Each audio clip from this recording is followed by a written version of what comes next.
Hey everyone! So as you probably saw from the title, today I'll be taking you all through my journey of becoming a stem cell donor. Now I'm not actually about to donate any stem cells, but what I am doing is I'm joining Quebec's registry of donors. So that means that one day, whether it's in 6 months or 20 years, I might be a perfect match for someone in need and I might get the call to donate stem cells. I think that's really cool, and the best part is that it doesn't only serve Quebec. They're actually affiliated with registries all around the world, so the call could come from someone in any country, anywhere, and I think that's epic. So, I'll try to take you all through the who, what, where, when, why, how, all of it. My why is not very interesting, I think. I don't have a story about someone I know needing a stem cell transplant, but I was actually just surfing the Quebec website and I started reading up on stem cells, and I actually had no idea how easy it was to become a donor. I thought there was a bigger process, but all I had to do was fill out a form with my information and my address, and then they sent me a self-swab kit, which they use to collect all of your profile to know if you could be a match with someone. So, this is the package. I'm just gonna cover my address. This is the package they sent, very funky fresh, and I'll be doing the whole swab and everything. I'm really excited. I guess part 2 of why, or maybe this is the what. I guess this is the what. What are stem cells? Stem cells are a super important kind of mother cell, I guess you could say. They develop in your bone marrow, and it's stem cells that become red blood cells, white blood cells, and platelets. So those serve a multitude of functions throughout your body, and you can't really live without them. So unfortunately, a lot of people with certain types of cancers, for example, like leukemia, or any condition really, where they might have had a lot of chemo and radiation, they might be in need because either their stem cell stores are depleted or they actually get completely destroyed in the process. That's where a stem cell transplant can come in handy. Normally they're only used as a last resort if nothing else works. So when it comes down to it, that's when it's really important, and you really try to find the best match possible and cross your fingers. So, here we go. All right. I already took the liberty of opening my envelope so I could read the instructions. It was all pretty straightforward. Just had to brush my teeth before and not eat anything for half an hour so that they could have a clean sample. I guess it'd be kind of gross to throw like bits of food in it. So here's the sign-up kit that I received. Pretty fun. Inside it has a bunch of instructions on how to do the swabbing, and then it has 4 spots for the swabs that I will be sticking in. It also came with an envelope, which I will put all of the kit back into so I can mail it back, and it's all prepaid. So like I said, everything is free, it's easy, it's amazing. I already filled out the label stickers that are gonna go on each of the little swab sticks. So all that's left is to do it. So here we go. I kind of feel like I'm doing an unboxing or something. I'm doing a mix of an unboxing and like a COVID test, but at least these just go in your mouth. You don't have to shove them way back up your nose. So the first step, okay, so there are wooden swabs with a little cotton ball on the end, but before taking it out of the packaging, I have to put on one of these stickers.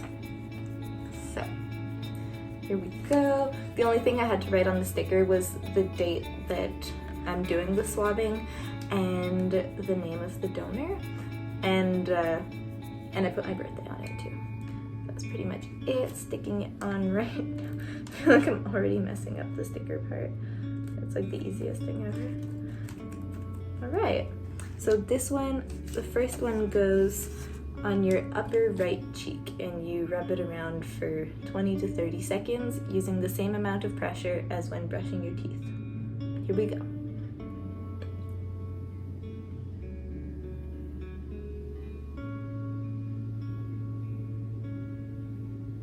Okay, I think that should be good. Guilty as charged. I actually wasn't counting. I just kind of went for a long time. So I'm now sticking swab number 1 into the little foam thingy thing. So there we are. Now we're gonna do swab number 2. So I do the same side, but the lower cheek. Here we go again.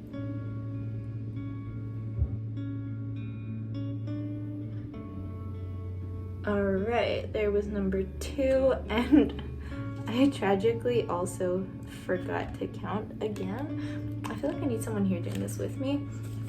I'm gonna, whoa, the inside of my cheek feels so strange. If you want to know what it feels like in advance before doing it, just grab a Q-tip or something and rub it on the inside of your mouth. It's a pretty odd sensation. I'm just putting on the sticker for my second one. Here we are. I guess part of why I'm doing this YouTube videos to show all of you how easy and simple this is, because I figure if I could just do it, anyone can, you know? So if anybody's interested, feel free to reach out to me, ask your questions. I'd be happy to help. And the cool thing is that even if you do it, if you ever decide you're not interested anymore, or even if you get contacted to donate stem cells and you're just not comfortable with it anymore, you can always pull out. You can always say no. You have that agency, and it's completely fine. Here we go. All right. We're unsticking the next one. Putting on the label. So now this one's gonna go on my other cheek on the top side. Okay, I'm getting better at doing the stickers.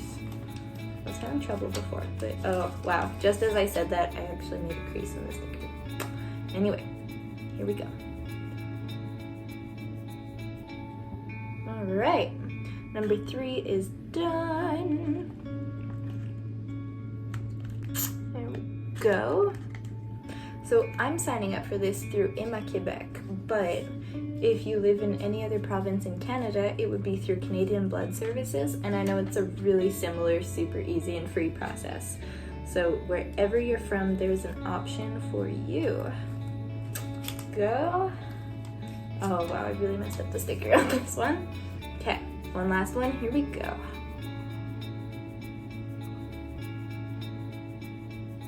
And there we are. So, I now have all 4 swabs labeled nice like that. I'll just make sure not to touch them to anything else. So I'm gonna close it up right now. I'm just gonna make sure that, yeah, everything looks good. So the only thing I didn't talk about yet is how the actual process of giving stem cells works. So basically what happens is that if there's a need and you happen to be a match, you'll be contacted, and from there you have to do a blood test for further testing just to make sure it's actually a true match, because unless you're, you know, a near perfect to perfect match for someone, then it's definitely not going to work. That's the unfortunate reality. And after that, if you're still a viable candidate for the stem cell transplant, from there are 2 options. So either they extract by doing kind of like a blood test. They will draw blood through your arm, and in order to do that, they give you a drug by injection, I think for 4 to 5 days before. And in doing that, it boosts up your number of stem cells so that when they extract through your blood, they'll actually be able to take as many as possible. And otherwise, through general anesthetic, they do a surgery where they go directly into a bone to collect marrow, and I think they usually do it on a hip or pelvic bone. I think I'd be open to doing either option. Already I would probably be more comfortable with, you know, the one where they draw blood out your arm, because the idea of surgery freaks me out a little bit. But I think if the actual time came where I got a call, or maybe an email, I don't know, saying your stem cells could save someone's life, can you do it? You know, I think at that point I would probably feel comfortable doing whichever one would give the best result. So I think that concludes our video. I have this all set up here, just need to glue it down and hop it over to a mailbox so it can get out tomorrow morning. And that'll be it. From then on, I'll be on the registry waiting if I ever get a call. I hope you liked watching this. I'll definitely keep you all updated. And as I said, if you ever have any questions about becoming a donor yourself, feel free to reach out to me. I can give you the links to resources where you can do research and find out what it is and how it works and if it's right for you. I know it's not right for everyone. Some people have different levels of comfort and different barriers depending on their health, religion, anything. So there's no pressure, but if it's something that interests you, it's a super easy and free way to make a difference. So I hope you'll consider it. Until next time, bye!